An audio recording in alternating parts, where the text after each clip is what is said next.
Fidèles téléspectateurs, bonsoir, bonjour, ça dépend de l'heure à laquelle vous nous suivez. C'est votre émission Lumière du soir, une émission qui vous bénit, une émission qui vous donne la lumière sur la parole de Dieu. À la présentation, c'est votre bien-aimé Robert Bampese qui vous présente cette émission.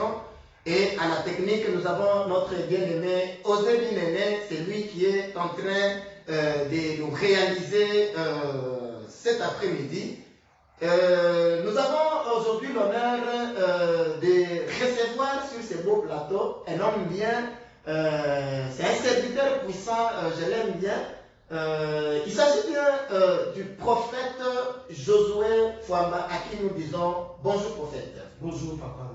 Vous allez bien prophète? Oui, nous allons très bien par la grâce de Dieu. Vraiment, nous sommes très bénis de vous recevoir sur ce beau plateau cet après-midi. Je sais que vous allez nous bénir et vous allez bénir aussi les fidèles de Dieu qui nous suivent en ce moment. Avant de continuer avec notre émission, nous voulons d'abord prier avec le prophète. Le prophète va prier, il va prier pour toi qui nous suis, il va prier aussi pour tout ce qui va se passer en ces lieux. Prophète, vous pouvez prier. Amen. Merci. Nous allons prier. Seigneur, merci. Gloire, honneur et action de grâce te sont infiniment rendues. Toi, le Dieu de tant de circonstances, nous te recommandons ce moment que nous voulons passer dans ta présence entre tes mains. Seigneur, daigne à ce que ton soutien, ton appui ainsi que ton assistance nous soit favorable. Que l'ombre de ta présence couvre ce lieu et que l'onction du Saint-Esprit affecte mon frère, ma soeur, partout où ils se retrouvent, au nom de Jésus-Christ. Seigneur, soutiens-nous, Seigneur, assiste-nous. Seigneur, fais répandre ta présence sur toutes les extrémités de la terre. Partout cette vidéo, ce message sera reçu. Seigneur, visite-les. Seigneur, console-les. Seigneur, fortifie-les. Édifie-les dans le nom puissant de Jésus-Christ. Nous avons ici prié. Amen. Amen, prophète. Amen. Amen. Nous sommes vraiment dans la joie aujourd'hui parce que nous allons, prophète, aborder un sujet qui amène et qui crée un peu des confusions dans beaucoup des enfants de Dieu. Il s'agit bien de la prophétie. Aujourd'hui, nous avons constaté que tout le monde veut devenir prophète, prophète Josué. Donc, vous les prophètes. Donc, nous avons constaté que tout celui qui est serviteur veut toujours être prophète. Veut toujours être prophète. Bon, on se pose des questions entre les ministères que Dieu a donnés. Donc les prophètes sont supérieurs ou les prophètes sont comment? Parce que tout le monde aspire toujours à être prophète. Voilà pourquoi nous avons songé aujourd'hui de faire appel à un prophète afin de nous donner la lumière sur les prophétiques. Alors, la première question que nous allons aborder d'abord. Est-ce que, prophète Josué, pouvez-vous nous donner d'abord la différence qui est entre le don de prophétie et le ministère prophétique? Ok. Merci beaucoup pour la question, papa Robert. Merci. Que Dieu vous bénisse d'abord. Amen, prophète. Je bénis aussi votre émission. Merci. D'abord, c'est un honneur de me retrouver sur ce plateau et d'être l'un de vos invités. Merci. Et sur un sujet aussi délicat que je peux même appeler l'une des questions de l'heure. Wow. Voilà, en tout cas, que le Seigneur soit béni. Amen. Et je sais que le Seigneur va nous parler ce soir. Nous allons établir certaines vérités que nous allons dispenser au peuple de Dieu afin que le peuple de Dieu ne puisse pas commencer à se retrouver dans des hérésies, dans des confusions et de foi dans un chemin qui ne les mènera pas dans le royaume des cieux, juste parce qu'ils sont en train de vivre dans une confusion à ce qui concerne le ministère et les dons de prophétie. Amen. Et aussi par des hommes qu'on appelle prophètes. Voilà. Que Dieu vous bénisse encore une fois de plus. Amen. Voilà. Je vais établir un peu la différence, comme la question me l'a été donnée. par le bien-aimé, l'homme de Dieu, Papa Robert, dans cette émission Lumière du soir. Alors nous voulons donner une lumière à ce qui concerne le don de prophétie ainsi que le ministère de prophétie. Amen. D'abord, je vais commencer par définir ce que c'est le ministère. Le ministère. La Bible nous parle dans Ephésiens chapitre 4, verset 11. Ephésiens chapitre 4, verset 11, que je peux lire.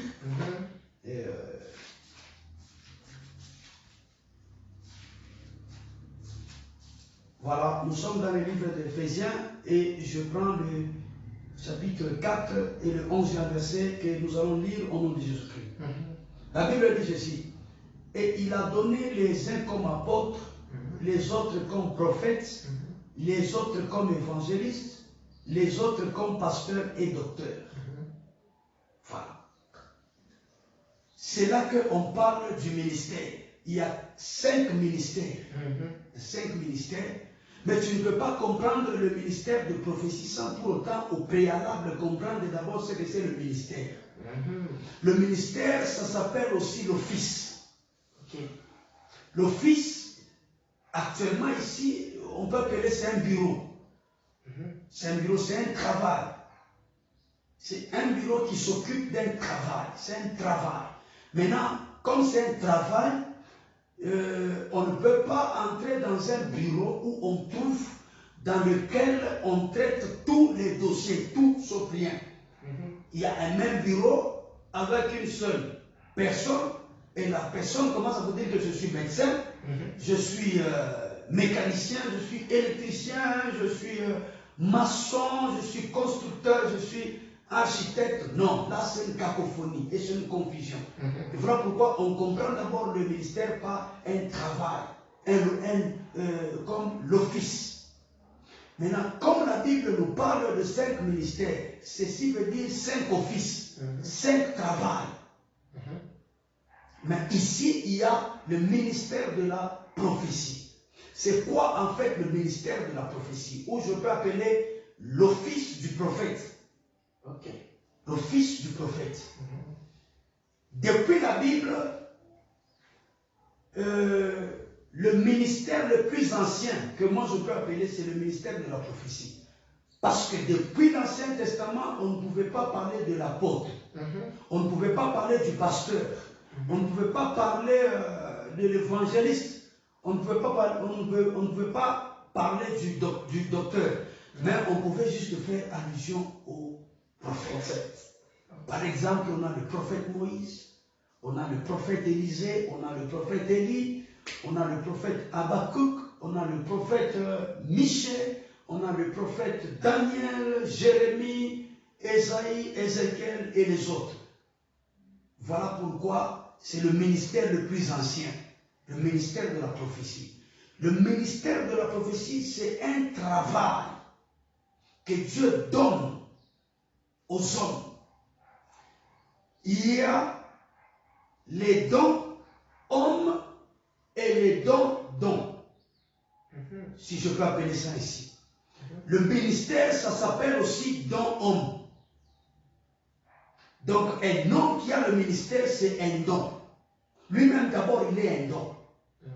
Avant qu'on parle qu'il y a le don de prophétie, il y a le don des miracles, il y a le don de la parole de connaissance, mais d'abord, parce que la Bible parle dans Ephésiens chapitre 4, ici, on peut commencer même par le 9e, le 10e et le 11e verset. La Bible parle que Dieu a donné des dons aux hommes. Il y a des dons hommes. Tout comme je peux dire, il y a les dons du Saint-Esprit et les dons de Dieu. Les dons que Dieu donne lui. Donc Dieu, il te prend toi, il fait de toi un don. Maintenant, ce don-là a un nom. Et ce nom-là correspond au travail que cet homme don va commencer à exercer pour le bien-être du peuple de Dieu. Quand Dieu dit le ministère de la prophétie, donc c'est un homme que Dieu donne aux hommes pour que cet homme commence à exercer la prophétie. Maintenant, elle n'est pas seulement appelée à prophétiser. Parce que prophétiser ne fait pas de vous un prophète. Okay. Le ministère de la prophétie, c'est le travail de la prophétie dans un homme. C'est l'office du prophète, le travail de la prophétie dans un homme. L'incarnation de tout ce qui est prophétique dans un homme. Un prophète, lui-même, il est une prophétie. Et voilà pourquoi depuis la Bible, à chaque fois quand on voyait Nathan ou Samuel dans la ville, les gens s'attendaient toujours à quelque chose de prophétique. Et cela veut dire par les définitions que je suis en train de vous donner, donc le ministère de la prophétie, c'est la manifestation de la prophétie dans un homme. C'est l'incarnation du prophétique dans un homme. Le prophétique n'est pas seulement la parole prophétie. Il y a les actes prophétiques, il y a les paroles prophétiques, il y a les visions prophétiques, il y a les marches prophétiques, il y a l'orientation prophétique, il y a la pensée prophétique, il y a la vision prophétique. Toutes ces choses-là concernent le ministère de la prophétie. Merci, prophète Josué, merci. En tout cas, j'espère que nos téléspectateurs sont vraiment convaincus de la réponse donnée par le prophète Josué par rapport au prophétique. Prophète Josué, nous avons constaté encore qu'il y a certaines personnes qu'on appelait des reins. Ils étaient magiciens auparavant. Et à un certain temps, ils ont changé. Ils ont pris le nom de prophètes et ils ont commencé à prophétiser. Donc vous venez, il vous dit que quand il est prophète, il vous parle de vos problèmes, soit disant qu'il est prophète. Est-ce que cet homme-là, ces hommes-là plutôt, vous pouvez les appeler aussi prophètes, ou bien ces hommes-là, on peut les appeler comment? Merci d'abord pour la question. C'est comme je l'ai dit dans la définition que j'ai donnée. Prophétiser ne fait pas de vous un prophète. Wow. Ce n'est pas tout celui qui peut prédire le passé, l'avenir, le présent qu'on peut l'appeler prophète. D'abord, dans l'église de Dieu, il y a, comme je l'ai dit, il y a les dons de Dieu et les dons du Saint-Esprit. Par exemple, à ce qui concerne le don de prophétie. Le don de prophétie, c'est une capacité que le Saint-Esprit donne à une personne de commencer à capter les messages venant de Dieu, mais d'une manière irrégulière. Là, c'est le don de prophétie. Maintenant, quand vous voyez une personne commencer à prophétiser, ne l'appelez pas prophète. Ne l'appelez pas encore prophète. Mais il prophétise au nom de Jésus. Même s'il peut prophétiser au nom de Jésus. Même s'il peut prophétiser au nom de Jésus. Au fur et à mesure que nous allons évoluer, je peux révéler certaines vérités aux téléspectateurs. Partout où vous êtes en train de nous suivre, afin que vous puissiez comment détecter celui qui a le ministère et celui qui n'a pas le ministère. C'est juste un don. Parce que je ne peux pas venir vers vous, commencer à parler en langue, puis je vous prophétise. Après, vous allez commencer à m'appeler prophète. Non. Les devins existaient depuis la Bible. Savez-vous que même un féticheur, il peut vous prophétiser des choses vraies? Comment ça, prophète? Au nom de Jésus ou bien au nom du diable? Expliquez-moi un peu, prophète. Tout dépend. Tout dépend du nom. Est-ce que avez-vous déjà constaté une personne qui vient vous prophétiser en disant qu'au nom de Satan, Satan dit que tu es. Non. Jamais. Tous y parlent toujours comment? Au nom de Jésus. Au nom de Jésus. Maintenant, le problème qui se pose, c'est quoi? Il y a une chose que vous allez comprendre avec moi. Jésus que nous citons, Jésus, c'était un nom commun. C'était un nom commun, c'était un nom connu.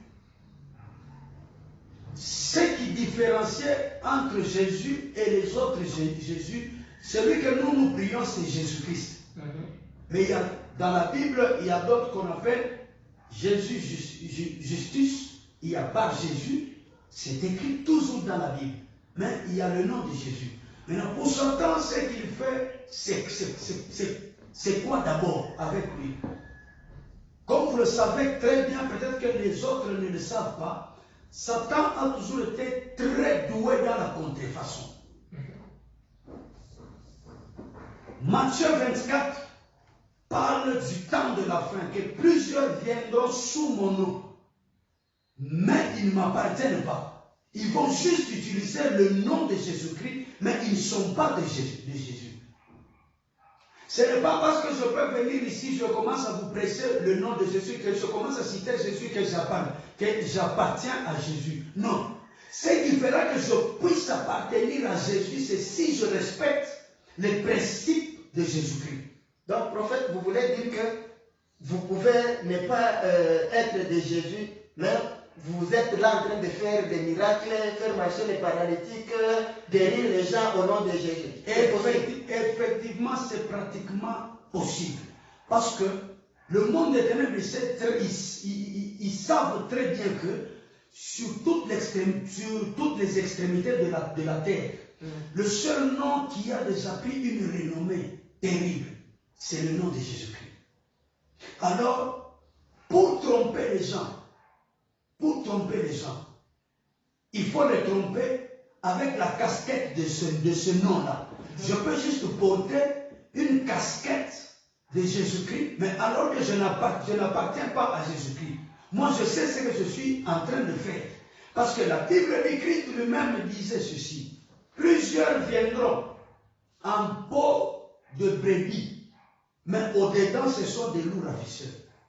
Donc, quand vous le voyez, c'est un homme de Dieu tout fait. C'est un homme de Dieu tout fait. Mais, dans son intérieur, c'est un loup ravisseur.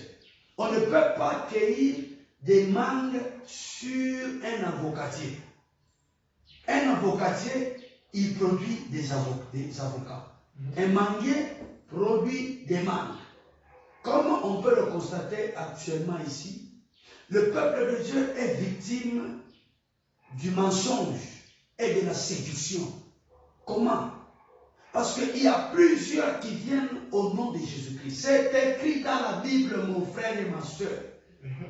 Si vous prenez le livre de Matthieu, chapitre 24, si on peut lire ça. Oui, lisez, prophète, pour que nos téléspectateurs puissent se rassurer que c'est vraiment la parole de Dieu.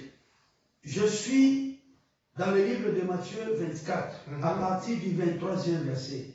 La Bible dit ceci. Si quelqu'un vous dit, alors le Christ est ici, ou il est là, ne le croyez pas.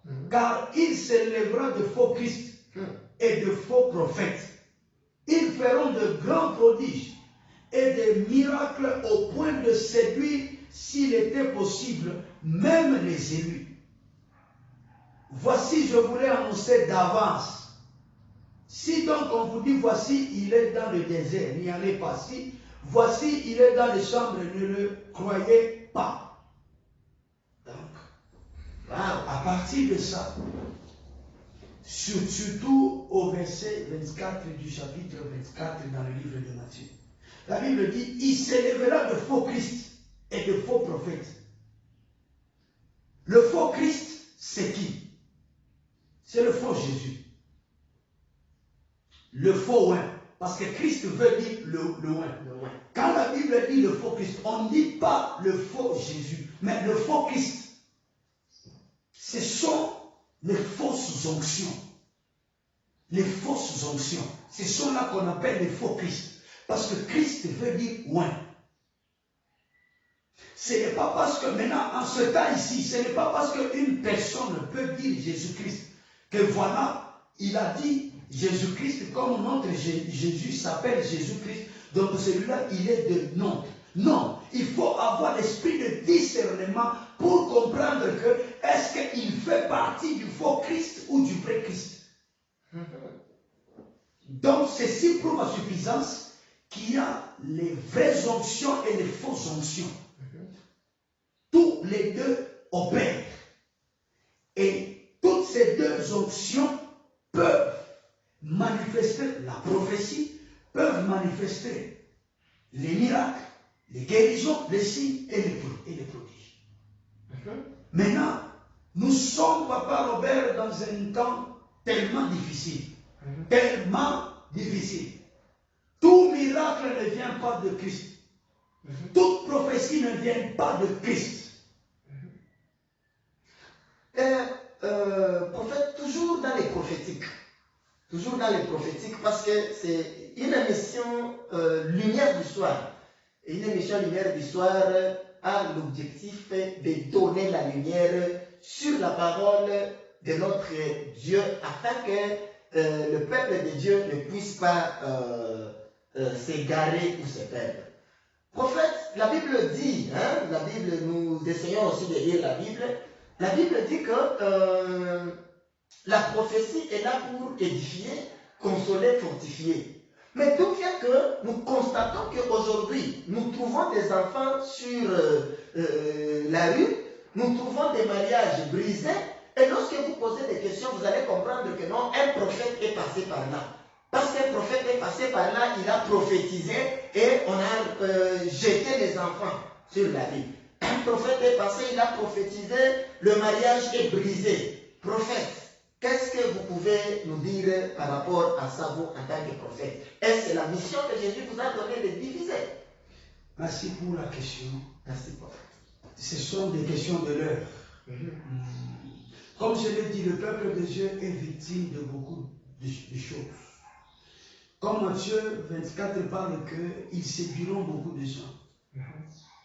Ceci veut dire que toute foule ne s'appelle pas Jésus-Christ. Toute foule ne vient pas de Jésus-Christ.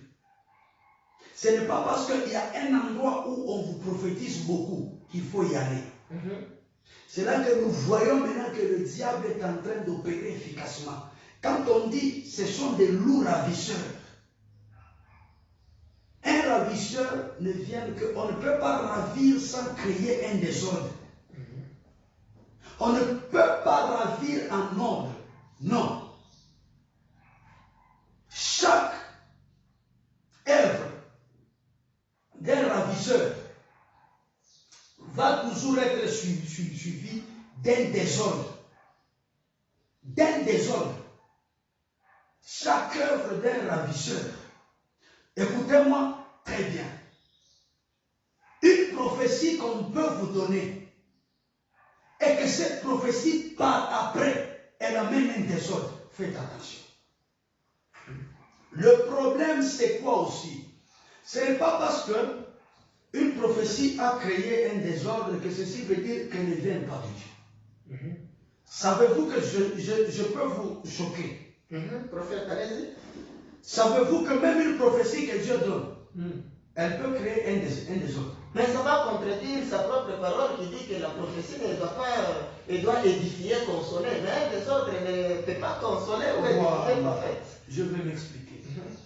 Ça peut créer un désordre si le dispensateur n'a pas usé de sagesse dans sa façon de transmettre.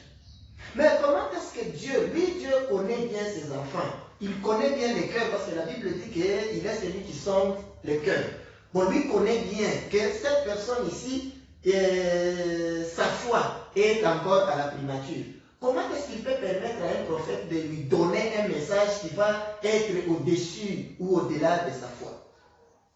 Dieu n'est pas un dictateur. Et Dieu ne peut jamais renier sa parole.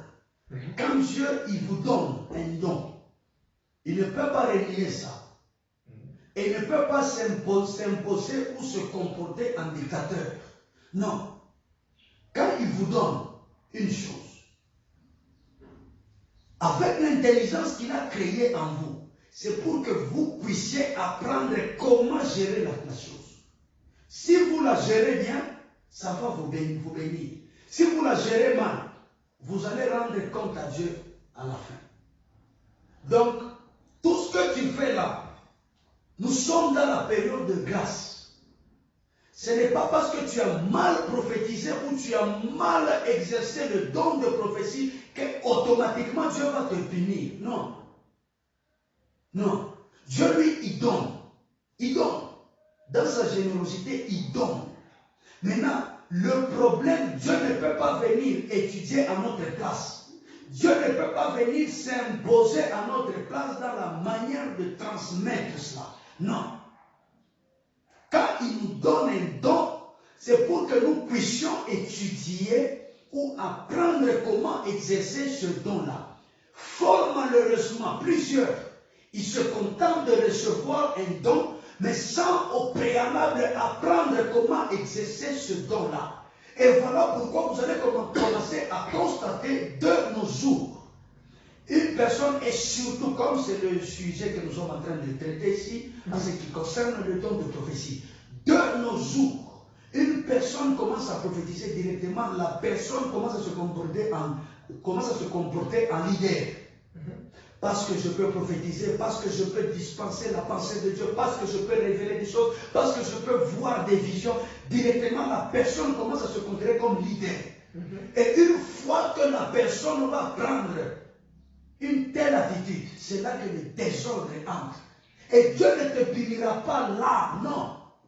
Dieu va user de patience. Il va user de patience comme Apocalypse parle. Dans Apocalypse chapitre 2, la Bible dit ceci. Là, je vais lire. Okay.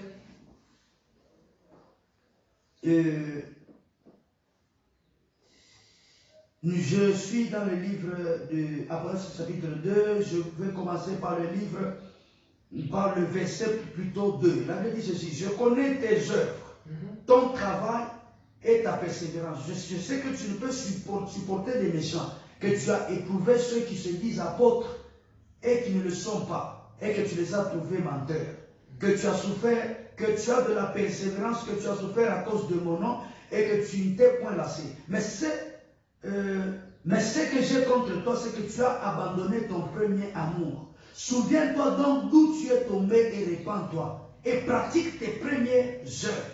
Sinon, je viendrai à toi et j'ôterai ton chandelier de sa place, à moins que tu ne te répandes. Qu'est-ce que ceci veut dire?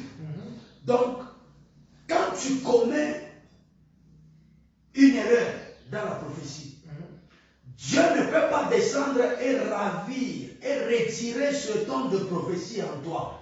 Il te laisse le temps de te repentir et d'arranger et de pratiquer les bonnes œuvres dans la prophétie. La prophétie elle-même, elle est bonne. Mais ce sont les utilisateurs qui commencent à faire d'elle comme un sujet de mépris. Christ est venu par la prophétie. La fin du monde a été annoncée par la prophétie. Les signes de la fin des temps ont été annoncés d'une manière prophétique. Là, ce sont les preuves qui vous montrent en suffisance combien la prophétie, elle est bonne. Maintenant, c'est les utilisateurs qui commencent à faire d'elle un sujet de mépris, et plusieurs aussi commencent à se méfier d'elle, comme venez de me dire là. On retrouve aujourd'hui les enfants de la rue, il y a des mariages brisés, il y a des familles qui commencent à se diviser, il y a les gens qui commencent à vivre dans la méfiance, et vous allez leur poser la question, tout ceci vient d'où? De la prophétie. Parce qu'un homme qu'on appelle prophète est passé par là. Et deux fois, ce sont des hommes qui ont le don de prophétie. Mais un véritable prophète de ministère ne peut jamais être un instrument pour diviser les gens des autres, couper les gens des autres, créer la méfiance dans les gens. Non. Maintenant, ce qui se passe actuellement, c'est quoi? La prophétie d'abord elle-même, elle doit nécessairement, obligatoirement correspondre à la Bible. Toute prophétie qui ne correspond pas à la Bible doit être boutée dehors. Mais prophète, parce que vous avez touché ces points, je voulais ajouter quelque chose. Il y a certains prophètes, lorsque ils arrivent dans une église ou dans organisation de prières, marathon, séminaire, convention. Dès qu'il monte à la chair, il vous dit que non, moi mon travail c'est de prophétiser seulement. Dieu m'a appelé moi que pour prophétiser. Donc la prédication, prêcher là, moi, ce n'est pas mon domaine. Moi mon domaine c'est le prophétique. Est-ce qu'un prophète ne peut pas prêcher? Est-ce qu'un prophète est là que pour donner des messages? Un véritable prophète de ministère, suivez-moi très bien, un véritable prophète de ministère, vous pouvez le confondre avec un docteur de la parole. Comment ça, prophète? Expliquez-nous. Le prophète, il a la capacité d'aller au ciel et prendre la pensée divine et venir donner ça au peuple. Et la pensée divine, d'abord, ce livre qui est entre mes mains, on l'appelle le livre de la prophétie. Le livre de quoi? De la prophétie. De la prophétie. Si vous n'êtes pas d'accord avec moi, je vais lire Apocalypse. Parce qu'il faut que je puisse vous donner tous les passages de la Bible afin que vous puissiez savoir ce que Dieu est. Je suis dans Apocalypse chapitre 22, le 19e verset. La Bible dit ceci. Et si quelqu'un retranche quelque chose des paroles du livre de cette prophétie, Dieu retranchera sa part de l'arbre de vie et de la ville sainte décrite dans ce livre. Donc, ça s'appelle le livre de prophétie. Mais un prophète ne peut pas vous dire que lui n'est pas concerné par ce livre. Parce que ça, c'est la prophétie. Ça, c'est la prophétie. Tu ne peux pas venir me dire que moi, je suis un prophète seulement pour voir. Si un prophète ne connaît pas la Bible ici, ce n'est pas un prophète. Un prophète qui ne connaît pas la Bible n'est pas un prophète. Parce que cette Bible, nous avons les livres prophétiques. Tous les prophètes, quand on parle de l'Ancien Testament, ils ont écrit. Ils ont écrit. Donc ceci veut dire ils connaissent la valeur d'un livre. Et puis d'un livre inspiré comme la Bible. Et c'est pour ça que je vous ai dit qu'un prophète de ministère, vous allez peut-être le confondre avec un docteur. Parce qu'un prophète de ministère, il a toujours eu une haute connaissance des Saintes Écritures. Quand un prophète commence à vous prêcher ici, il a la capacité de se plonger dans le passage comme s'il était là. Parce que lui-même, il a l'esprit de prophétie. Donc l'esprit de prophétie va rencontrer les Écritures prophétiques. Et quand le prophétique rencontre la prophétie, ça dégage une profondeur de vérité. Ça j'aime. Fidèles téléspectateurs, je vous ai dit qu'aujourd'hui, vous serez meilleurs. Hein? Je crois que petit à petit, nous sommes en train de monter avec le prophète Josué, le prophète, le oint de Dieu. Il est en train de nous donner la lumière sur la parole. Prophète, nous revenons parce qu'il était déjà au point de nous donner la réponse par rapport aux choses qui se passent dans des foyers, où aujourd'hui nous trouvons des personnes qui ne se visitent pas. Pourquoi? Parce qu'un prophète est passé ici, il a dit non, telle famille, c'est elle qui est à la base peut-être de votre misère, tout ça. Donc aujourd'hui, il y a des troubles dans des familles, des troubles dans des foyers, voire même dans des mariages. Alors le prophète Josué est là pour nous éclaircir parce que nos fidèles téléspectateurs sont là, ils veulent avoir la lumière afin de chercher quel chemin qu'il faut emprunter pour ne pas entrer dans la perdition, prophète Josué. Oui, avant de répondre à cette question-ci, je vais lire une écriture. Nous sommes dans le livre de 1 Timothée chapitre 5 et le 8e verset. La Bible dit ceci. Si quelqu'un n'a pas soin des siens, et principalement de ceux de sa famille, il a renié la foi et il est pire qu'un infidèle. Wow. Je vais maintenant répondre. Une véritable prophétie ne peut pas susciter la haine. Une véritable prophétie ne peut pas repousser son prochain. Une véritable prophétie ne peut pas te pousser à haïr ton père, ta mère, ta soeur, ton frère. Non.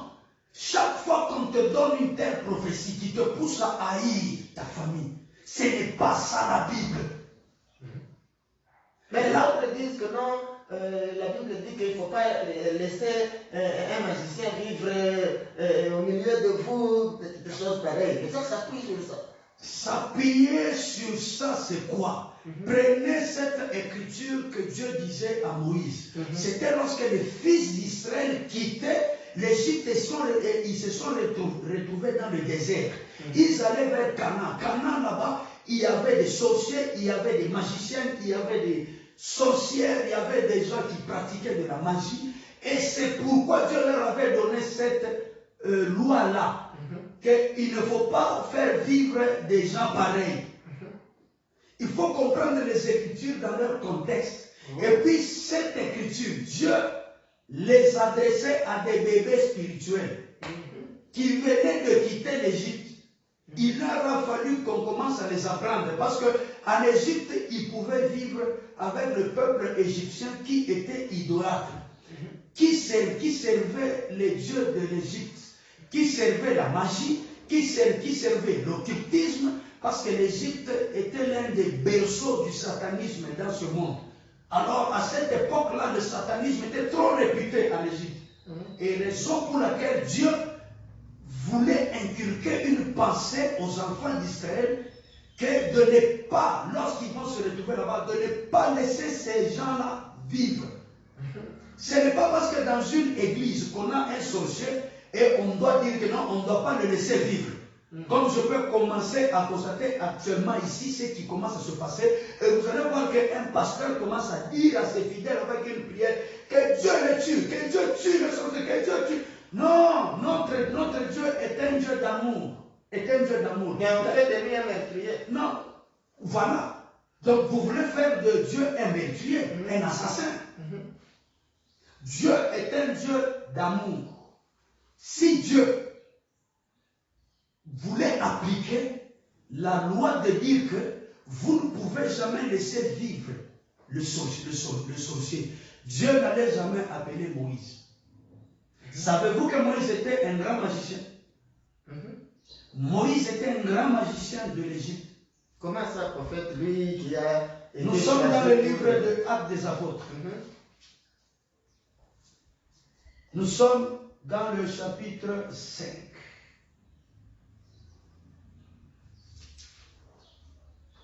Il y a quelque chose que j'aimerais lire. Je ne sais pas si Dieu peut m'aider à trouver ce passage-là. Ça va venir, ça va venir, ça va venir. Mais nous allons d'abord continuer à dire quelque chose là. Okay. La Bible dit ceci. Moïse avait été enseigné dans toute la sagesse de l'Égypte. Or, la sagesse de l'Égypte, c'est la magie égyptienne. Moïse était un sataniste. Mais le Dieu là qui avait dit, tu ne laisseras pas vivre le sorcier. Il est allé prendre un sorcier pour que le sorcier vienne délivrer son peuple qui n'était pas sorcier, mais qui était lié par des sorciers. On a utilisé un Moïse, un sorcier. D'abord, Dieu l'a libéré. Dieu l'a fait quitter de la magie égyptienne. Maintenant, quand Dieu dit ça, ceci veut dire quoi? Le sorcier n'est pas l'ennemi de Dieu. L'ennemi de Dieu, c'est l'esprit de sorcellerie dans le sorcier. Ce qui fait qu'une personne soit appelée sorcière, c'est parce que la personne est possédée par un esprit de sorcellerie. En soi, la personne n'est pas née sorcière. Elle a été possédée. Même quand la personne peut vous dire que non, moi j'étais sorcier, on m'avait sorcelé lorsque j'étais bébé. Mais lorsque tu étais dans le ventre de ta mère, tu n'étais pas un sorcier. Tu étais un homme fait à l'image de Dieu. Un sorcier est un homme créé à l'image de Dieu. Il n'y a pas un sorcier qui a été créé à l'image de Satan. Non. C'est Satan qui a possédé la personne créée à l'image de Dieu. Mais si cette dernière est passée par une délivrance, directement vous allez constater que la personne ne sera plus appelée sorcière. On peut exorciser sur cette personne. Elle est délivrée, elle est déconnectée de cet esprit de la sorcellerie. Alors là, quand la Bible dit faites du bien à ceux qui vous font du mal, aimez même les sorciers, nous devons les aimer. Mais comment, prophète, nous devons aimer les gens qui nous font du mal? Un sorcier qui vient, bon, vous avez votre papa dans votre foyer, dans votre maison, c'est lui qui prend la charge de la maison, c'est lui qui paye les études pour tout le monde, mais un sorcier de la famille vient, il tue votre papa. Est-ce que cette personne-là, vraiment, il faut l'aimer? Nous sommes obligés de l'aimer. On est obligé de l'aimer pour que nous puissions montrer que Dieu est amour. Dieu n'est pas haine. Dieu n'est pas division. Dieu n'est pas dispute. Dieu n'est pas complication. Mais Dieu, il est amour. Alors quand un Dieu d'amour vit en nous, il nous communique l'amour. Jean chapitre 3, verset 16. C'est un passage connu de tous. Car Dieu a tant aimé le monde qu'il a donné son Fils unique. Il a aimé ce monde, même si ce monde-là était possédé. Sur ce monde, il y avait des magiciens, il y avait des sorciers, il y avait des satanistes, il y avait des ivrognes, il y avait des impudiques, il y avait des méchancetés. Mais qu'est-ce que Dieu a fait? Dieu a aimé. Fidèles téléspectateurs, c'est votre émission Lumière du soir, une émission qui vous donne la lumière sur la parole de Dieu. Nous tendons déjà vers la fin de notre émission. Je sais que ça va vous manquer. Faute de temps, nous sommes obligés de chuter avec les prophètes Josué. Ça ne sera pas, pour votre information, ça ne sera pas la dernière fois. Le prophète Josué sera encore invité parce que je sens qu'en lui, il y a beaucoup de choses qui vont nous aider, qui vont vous aider aussi dans votre vie spirituelle, dans votre marche avec Jésus. Voilà pourquoi nous allons continuer toujours à l'inviter afin qu'il vienne nous donner la lumière sur la parole de Dieu. Prophète Josué, nous voulons chuter avec notre sujet du jour. Par rapport maintenant, prophète Josué, à cela, vous avez lu la parole de Dieu où la Bible dit, on va vous dire que Jésus est à la Katouba, Jésus est à la Kenya, Jésus est aux États-Unis, il est en France, mais n'y allez pas. Alors, les gens qui viennent prophéter, évangéliser, les gens qui organisent des campagnes pour montrer leurs démonstrations spirituelles afin que les gens les suivent. Comment est-ce que vous allez conseiller à nos téléspectateurs d'agir par rapport à ça? Comment est-ce que vous allez dire à nos téléspectateurs de découvrir que celui-ci est de Dieu et que celui-ci n'est pas de Dieu? Qu'est-ce qu'ils peuvent faire? Quels sont les signes qui peuvent aider aux fidèles et au peuple de Dieu de découvrir les faux et les vrais? Merci beaucoup. Là, c'est une question qui demande du temps. Je vais parler. Je vais parler comme il y a quand même... Oui, allez-y, prophète, allez-y. Je vais parler. Nous sommes au temps de la fin. L'Église est au temps finitif. Nous sommes l'Église finitive. Nous sommes l'Église du temps de la fin que l'Apocalypse parle. Nous sommes l'Église du soir, comme votre émission, l'Église Lumière du soir. Wow. Nous sommes l'Église du soir. Wow. Donc actuellement ici, on a besoin du message du soir. Wow. On ne peut pas déjeuner le soir. On ne peut pas dîner le soir. Mais nous allons souper le soir. Wow. Donc on doit prendre la nourriture du soir. C'est quoi d'abord la nourriture du soir? Une église, la nourriture du soir nous prépare à se réveiller le matin. En forme. L'église attend le jour. L'église n'attend pas le soir, elle n'attend pas la nuit. Nous attendons la venue du jour de Jésus-Christ, la venue du jour de l'enlèvement. Alors le message que l'Église doit commencer à recevoir pendant ce temps, c'est un message qui te prépare face à la venue de Jésus-Christ. Wow. Maintenant, pour que tu puisses découvrir que malgré qu'il y a des miracles là-bas, c'est quel genre de message qu'on vous donne? C'est quel genre de message qu'on vous donne? Une église qui vous prépare à la bénédiction, ce n'est pas une véritable église. Suivez-moi très bien. La véritable église, c'est celle qui vous prépare au retour de Christ. Si vous êtes dans une église où tu constates la majorité des messages qu'on est en train de vous donner, c'est ce que tu seras, tu auras, tu iras, reçoyez des déclarations. Je déclare que tu seras élevé. Je déclare que... C'est quoi? Vous êtes en train de déclarer quoi et sur qui? Wow. N'avez-vous pas un jour le courage de faire une déclaration à une personne que je déclare que vous irez au ciel, je déclare que vous allez dans le royaume des cieux? Pourquoi on ne fait jamais de telles déclarations, mais on fait seulement des déclarations que nous serons bénis, nous serons élevés, et vous allez voir du 1er janvier et jusqu'au 31 décembre. Frères et sœurs, depuis qu'on a commencé à prononcer des déclarations sur toi, qu'est-ce qu'il y a eu à changer dans ta vie? Le prophète, beaucoup de fidèles aujourd'hui, vous allez constater que dans une église où on parle beaucoup plus de la bénédiction, de voyage, de mariage, vous allez trouver que cette église est remplie. Mais lorsqu'on parle du royaume, on parle de la repentance, les gens n'aiment pas. Mais comment c'est biblique, papa. Parce que la Bible dit, dans le temps de la fin, les gens auront la démangeaison d'écouter les choses qui vont les plaire. Ils auront la démangeaison d'écouter les choses qui vont plaire à leur cœur.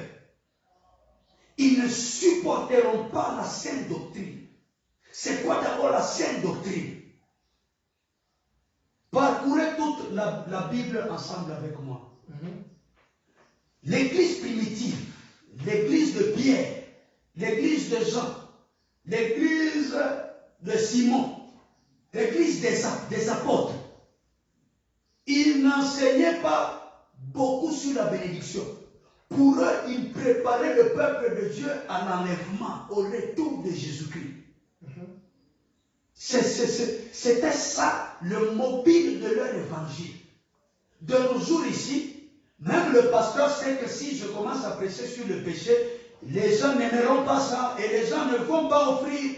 Est-ce que avez-vous déjà vu un pasteur en train de prêcher sur le péché et les gens commencent à donner les offrandes? C'est seulement lorsque le pasteur commencera à dire je déclare, reçois les millions, reçois tel, et les gens vont commencer à offrir. Et quand le pasteur va commencer à constater aussi qu'on offre beaucoup, et il va beaucoup plus s'attarder sur ce message-là afin de vider les poches des gens.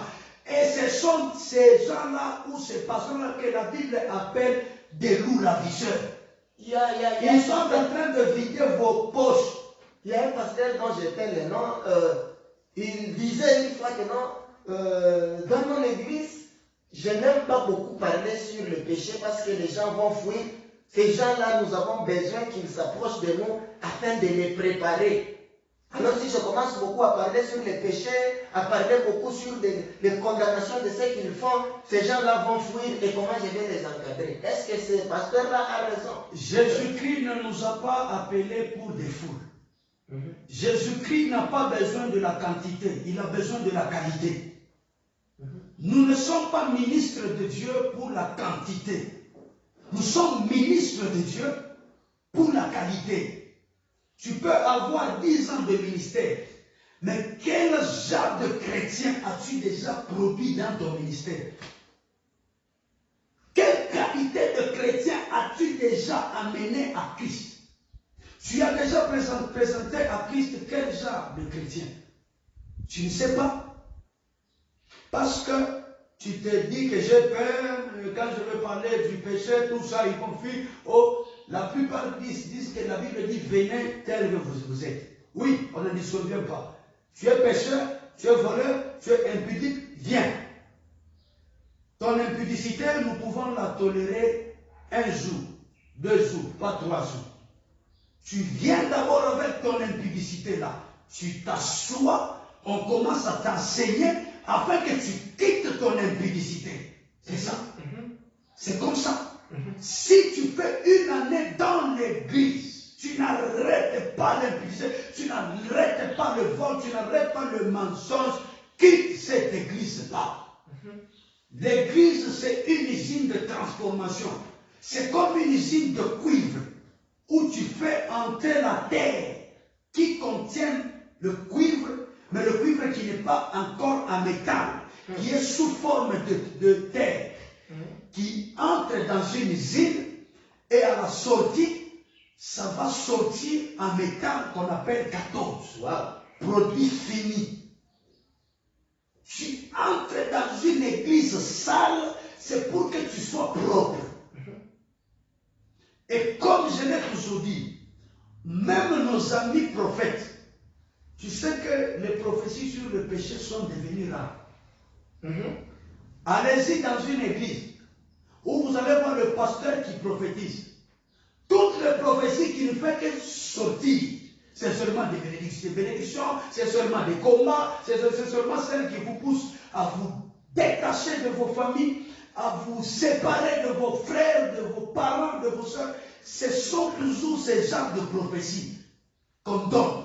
Mais nulle part où le pasteur il peut se lever, ou le prophète dans une assemblée, il commence à dire que non, maman, Dieu me dit que tu es impudique, tu es infidèle. Ma soeur, il dit que non, il faut être sage.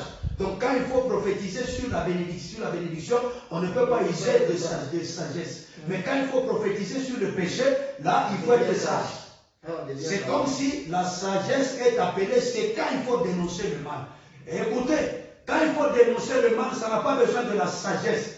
Il faut dénoncer. Au contraire, c'est quand il faut parler de la bénédiction, il faut user de sagesse. Et les mêmes personnes là qui font l'usage de la sagesse par rapport au péché, ce sont les mêmes personnes là qui ne font jamais l'usage de la sagesse lorsqu'il faut diviser des familles. C'est ce que je dis. Quand il faut prophétiser sur la bénédiction, user de sagesse. Et quelle sagesse, c'est quoi? Il y a des bénédictions que tu peux prophétiser sur une personne, mais ça rend la personne, je peux dire, insensible. La personne commence à se considérer comme étant orgueilleuse, parce qu'on a prophétisé qu'elle sera bénie. Dieu peut me dire, il y a une femme qui est impudique. Dieu me dit que je vais bénir cette femme ici. Si elle quitte l'impudicité, je vais la bénir et je vais l'utiliser puissamment. Moi, je ne peux pas prophétiser la bénédiction à cette femme. Je vais d'abord commencer à la prophétiser sur son impudicité. Je garde cette partie de bénédiction. Cette partie de bénédiction, je vais la compléter une fois que je vais constater que la femme ici commence à quitter l'impudicité. Et c'est alors que je vais dire à cette femme que non, l'acte de quitter que tu es en train de poser là, voici ce que Dieu ajoute. Dieu va te bénir et Dieu va t'utiliser puissamment pour aller gagner les âmes. Et c'est pour dire quoi? C'est pour dire quoi? Ces gens-là qui font que s'il faut diviser les gens, s'il faut couper les gens des autres, s'il faut faire ceci, cela, s'il faut faire ceci. Nous avons lu ici 1 Timothée chapitre 5, verset 8. Lorsque dans une église où vous constatez votre leader, votre pasteur, votre encadreur, il commence à te couper de ta famille, c'est une secte. Il commence à te couper les gens des autres. Il commence à exercer le système machiavélique. Donc, diviser pour régner. Quittez l'église là. Je dis quitter. Une véritable église travaille pour que le corps soit un. Amen. Pas pour que la main puisse se détacher du corps. Pas pour que la jambe soit détachée du corps. Le corps est appelé corps, c'est lorsqu'elle a tous les membres. Lorsque le corps a tous les membres au grand complet. Si le corps, il n'a pas tous les membres au grand complet, on ne peut pas parler du corps. On parle d'une famille, c'est lorsqu'il y a le père, il y a la mère, il y a l'oncle, il y a ceci, il y a votre mère, il y a votre père, il y a votre soeur. C'est alors qu'on parle d'une famille. Et la famille est reconnue par la Bible. Une prophétie qui vient pour diviser la famille, ce n'est pas une prophétie vraie. Et ce n'est pas du tout vrai. Il faut quitter. Allez là où on va vous préparer pour découvrir que malgré ici qu'il y a des miracles, il y a des prodiges, il y a des signes, il y a des choses qu'on fait. Mais comment détecter d'abord? On peut détecter, c'est par la qualité des messages qu'on vous donne. Quel genre de message qu'on est en train de vous donner? C'est quel message qu'on vous donne? C'est quels enseignements qu'on est en train de vous dispenser? Regarde bien, discerne bien. Depuis que tu es là, et surtout si toi tu es chrétien, tu offres beaucoup. Tu verras qu'on ne te prêchera jamais sur le péché. Tu verras qu'on ne te dira jamais de quitter le péché. Tu verras qu'on commencera toujours à te dire des bonnes choses afin de te stimuler à offrir toujours. Même s'il y a des miracles là-bas, il n'y a pas de royaume des cieux. Quittez cet endroit-là. Allez là où il y a le message qui va sauver vos âmes. Allez là où il y a le message qui va sauver vos âmes. S'il y a le message qui vont que vous donner du plaisir, du désabé, tu l'as, c'est du sucre. C'est pour cela qu'il y a des chrétiens qui sont des diabétiques spirituels. Parce que tu as consommé trop de sucre. Tu as consommé vraiment trop de sucre. Pour que le corps soit dans l'équilibre, il faut qu'il y ait aussi un peu d'amertume. Il faut qu'il y ait aussi des messages qui vont te faire mal au cœur. Au lieu de toujours, chaque fois que tu dis Amen, c'est le sucre, tu vas être diabétique. Tu seras diabétique et on ne saura pas comment te soigner et tu vas mourir. Merci, prophète Josué, merci. Vraiment, je sens l'envie de sauter, de toucher le ciel, d'embrasser les anges, mais nous sommes encore là. Nous sommes encore là, prophète. Vraiment, nous sommes bénis par la lumière que vous venez d'apporter sur les Écritures, sur la parole de Dieu. Faute de temps, prophète, nous sommes obligés de chuter. Alors, pour conclure, prophète, j'aimerais que vous puissiez donner un mot de conclusion pour les fidèles qui sont en train de nous suivre de partout, en Afrique du Sud, en France, aux États-Unis, en Allemagne, partout au monde. Qu'est-ce qu'ils peuvent retenir par rapport aux faux prophètes et qu'est-ce qu'ils peuvent retenir par rapport à la différence entre le ministère prophétique ainsi que les dons des prophètes, prophète Josué? Oui, ce que je peux dire à nos bien-aimés téléspectateurs de partout dans le monde où vous êtes en train de nous suivre, d'abord, mon premier conseil, c'est celui-ci.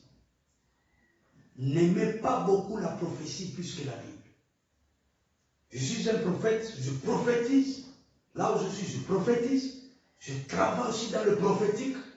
Mais je ne pousse jamais les gens à aimer la prophétie plutôt que la Bible. N'aimez pas trop la prophétie plus que la Bible. C'est ça le premier des conseils que je peux vous donner.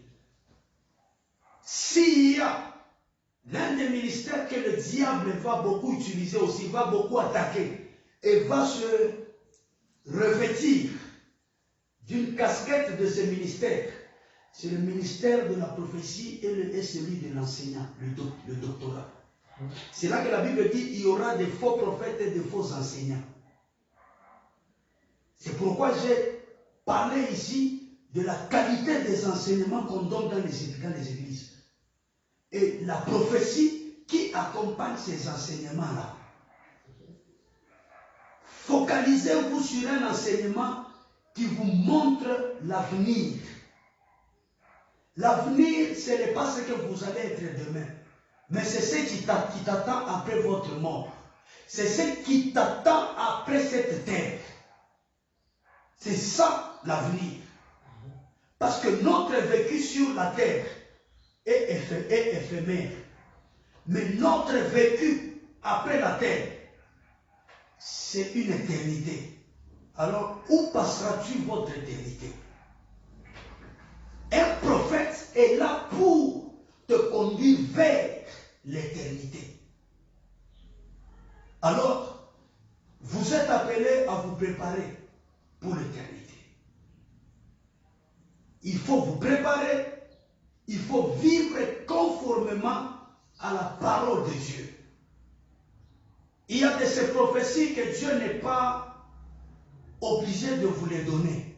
Mais juste si vous êtes dans ces principes, il y a de ces prophéties qui vont commencer à s'accomplir elles-mêmes sans que Dieu ne puisse les donner.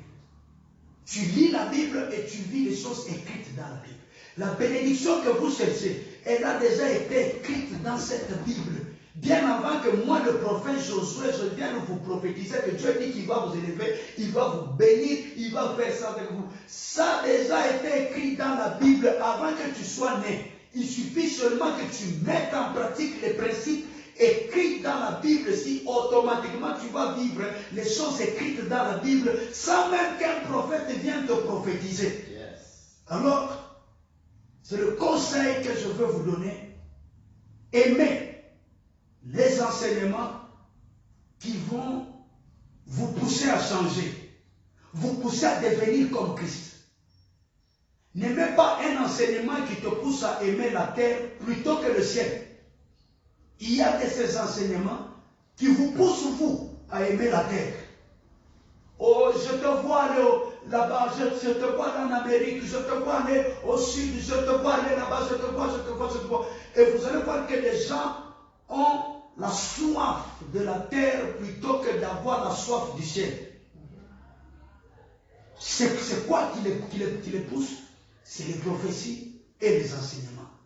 Alors, aimez ce qui est éternel. La bénédiction n'est pas éternelle. L'élévation n'est pas éternelle. Mais la vie éternelle, c'est ce qui est important. Que Dieu vous bénisse. Amen, amen, prophète Josué. Que Dieu vous bénisse également. Nous vous disons merci pour votre présence sur nos plateaux afin de participer à notre émission Lumière du Soir. Nous sommes vraiment bénis, nous et nos téléspectateurs, nous sommes bénis vraiment par votre message que vous venez de nous donner. Nous sommes arrivés à la fin de notre émission. En fait, je sais que Dieu nous fera grâce. Nous allons encore nous retrouver sur ces beaux plateaux pour encore débattre sur la parole de Dieu. En tout cas, vous serez encore bienvenus sur ces plateaux. Merci. Nous disons également merci au bien-aimé, Osé bien-aimé, lui qui nous a réalisé, lui qui était à la technique pour vous permettre à nous suivre de partout où vous êtes. Nous vous disons merci. Moi qui vous ai présenté cette émission, c'est M. Robert Bampessé. Hein? J'aime bien ajouter M. Robert Bampessé Lumière parce que j'aime cette émission Lumière. Hein? Appelez-moi M. Robert Bampessé Lumière. Waouh!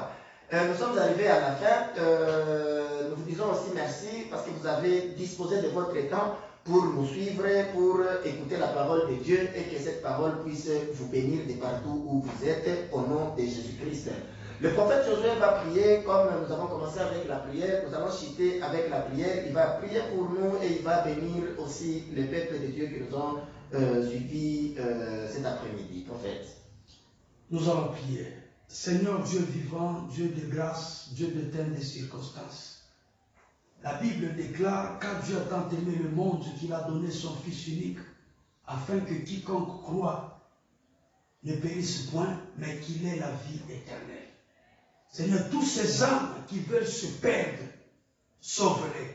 Par ton amour, par cette émission, par ce message, fais en sorte que ce message touche leur cœur et les pousse à chercher le véritable chemin que tu es, le pousse à avoir la soif d'écouter la vraie parole qui va leur amener la lumière dans leur vie, qui va leur amener la transformation et leur garantir une place dans le royaume des cieux, dans le nom puissant de Jésus-Christ. Visite-les, touche-les, console-les, fais-les grâce Au nom puissant de Jésus-Christ, nous avons ainsi prié, Père. Amen. Amen.